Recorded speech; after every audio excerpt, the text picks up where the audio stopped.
Universidade de Coimbra.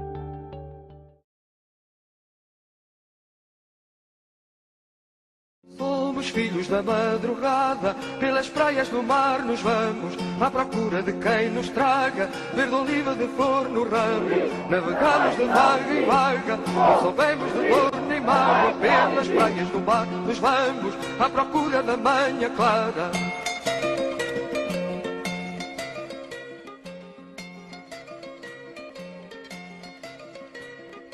Lá do cimo de uma montanha acendemos uma fogueira para não se apagar a chama que dá vida na noite inteira. Mensageira pomba chamada, companheira da madrugada, quando a noite vier que venha, lá do cimo de uma montanha.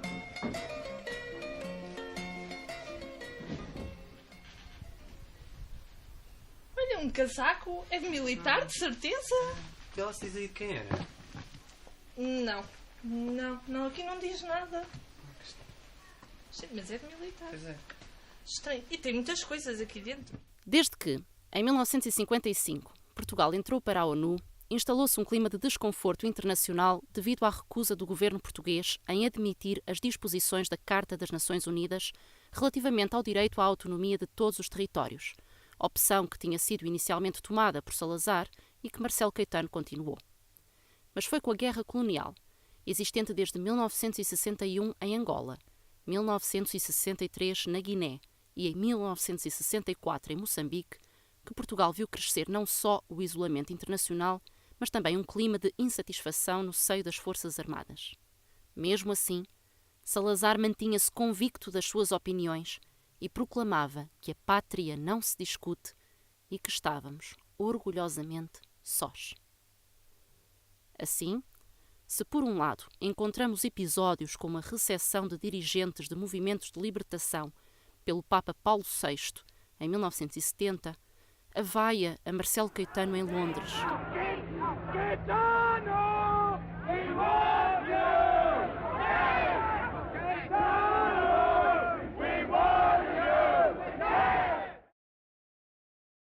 o reconhecimento pela ONU da Declaração Unilateral da Independência da Guiné-Bissau, ambas em 1973, também em diferentes campos da sociedade portuguesa e apesar da ação da censura, surgiram manifestações contra a manutenção desta guerra, e disso são exemplo a vigília na Capela do Rato ou as diversas ações de protesto estudantis. A nível internacional, os Estados Unidos, sobretudo durante a era Kennedy, muito criticaram a continuação da guerra colonial, que entendiam levar ao afastamento dos territórios africanos de Portugal e, consequentemente, da NATO. Por isso, se verificou não só a apresentação de planos para a descolonização, como também o apoio a alguns grupos nacionalistas africanos. Em Portugal, com o passar dos anos e com o impasse em que se encontrava a guerra colonial, encontramos entre as mais elevadas patentes das Forças Armadas vários soldados que consideravam já a guerra inútil. Entre eles, destacou-se António Spínola, que no seu livro Portugal e o Futuro defendia uma solução federada para o problema colonial.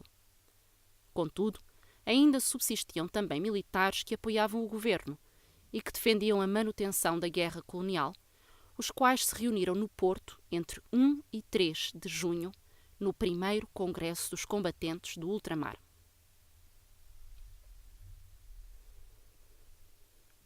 Apesar destas diferenças de opinião, foi mesmo dentro das Forças Armadas que a gota de água chegou, com a publicação do Decreto-Lei nº 353/73, que, para fazer face à crescente necessidade de aumentar o número de oficiais para responder à guerra, autorizava a formação de oficiais milicianos de forma intensiva em apenas 2 semestres, enquanto que até então eram necessários 4 anos.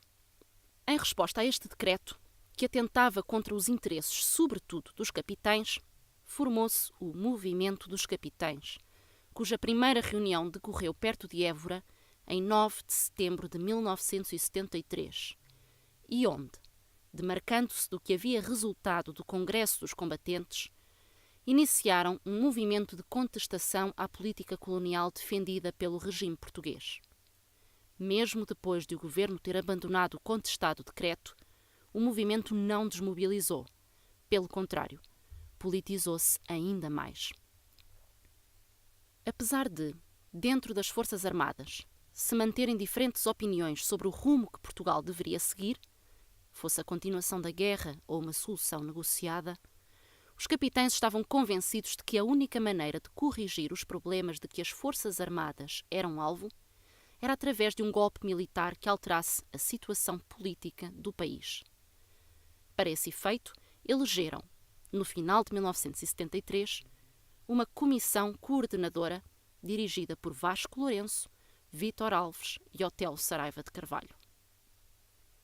O movimento dos capitães continuou a reunir e, em 5 de março de 1974, apresentou o primeiro Manifesto dos Capitães, no qual referiam que, sentindo que as Forças Armadas eram o alvo das críticas dos portugueses, quando as julgavam responsáveis pelo impasse colonial e também pela situação económica, social e moral que o país vivia, devia ser colocado um ponto final na guerra colonial, mas considerando que a solução do problema ultramarino é política e não militar, entendem que, sem democratização do país, não é possível pensar em qualquer solução válida para os gravíssimos problemas que se abatem sobre nós.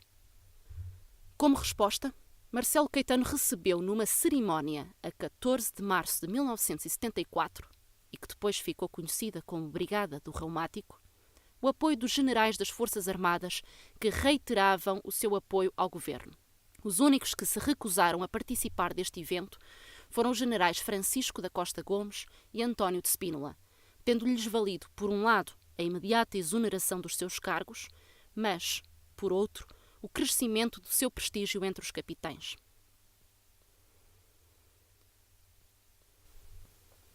A 16 de março, e na sequência dos recentes acontecimentos, deu-se o golpe militar das Caldas da Rainha, que, apesar de falhado, serviu para tornar mais coesos os revoltosos, perceber os erros e aprender como fazer para que a operação militar que vinha sendo preparada para pôr fim à ditadura fosse um sucesso. Com o nome de código Fim Regime e sob a coordenação do Major Otelo Saraiva de Carvalho, o golpe militar foi marcado para a noite de 24 para 25 de abril e todos os passos foram sincronizados via rádio, pois era a forma mais eficaz de chegar a todo o país sem alertar a PIDE-DGS, que manteria escutas nos rádios do Exército.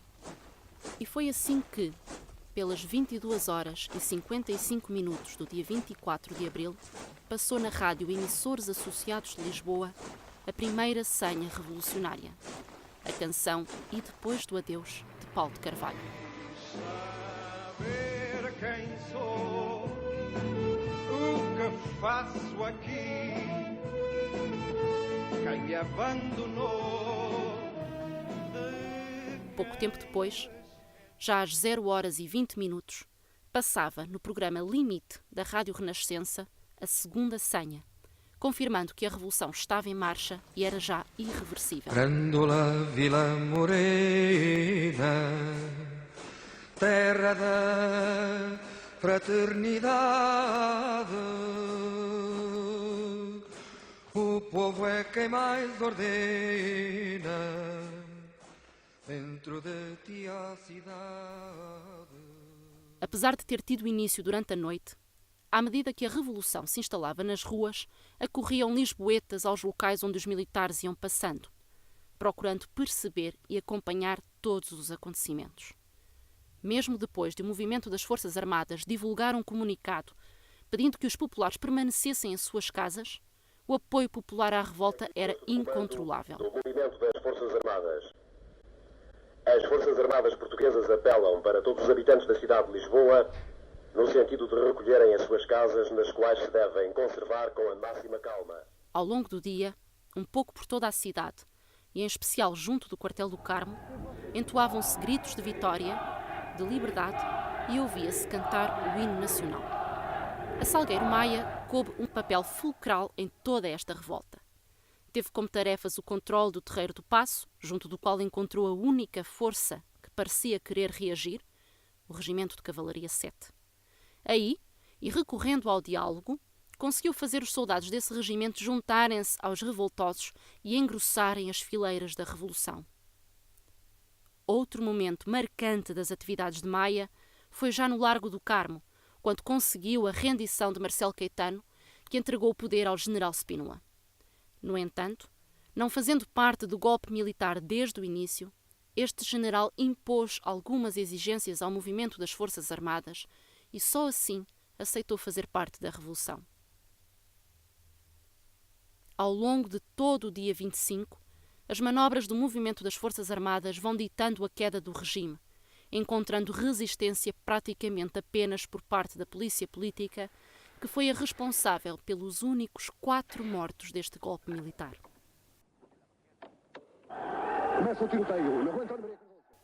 Já durante a madrugada, pela 1h25 de 26 de abril, a recém-formada Junta de Salvação Nacional, constituída por membros provenientes dos 3 ramos das Forças Armadas e encabeçada pelo general Spínola, fez a sua primeira proclamação ao país através da televisão, declarando que Portugal era uma nação pluricontinental, propondo assim uma solução federalista e não de independência das colónias.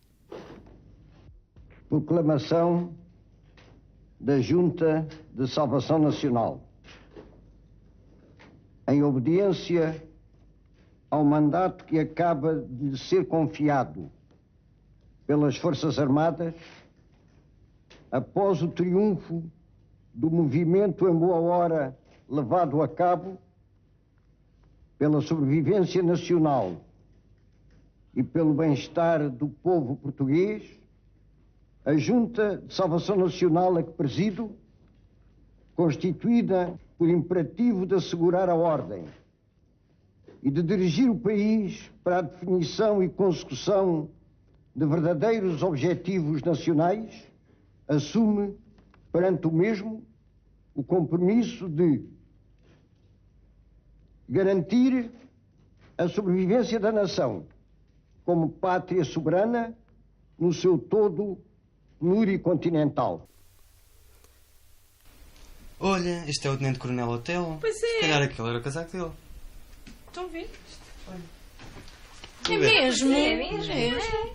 Reparem. Pois é. Espetáculo.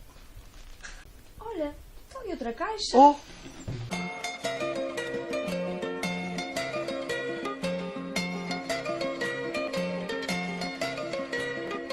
Lá do cimo de uma montanha acendemos uma fogueira para não se apagar a chama que dá vida na noite inteira. Mensageira pomba chamada, companheira da madrugada, quando a noite vier que venha, lá do cimo de uma montanha.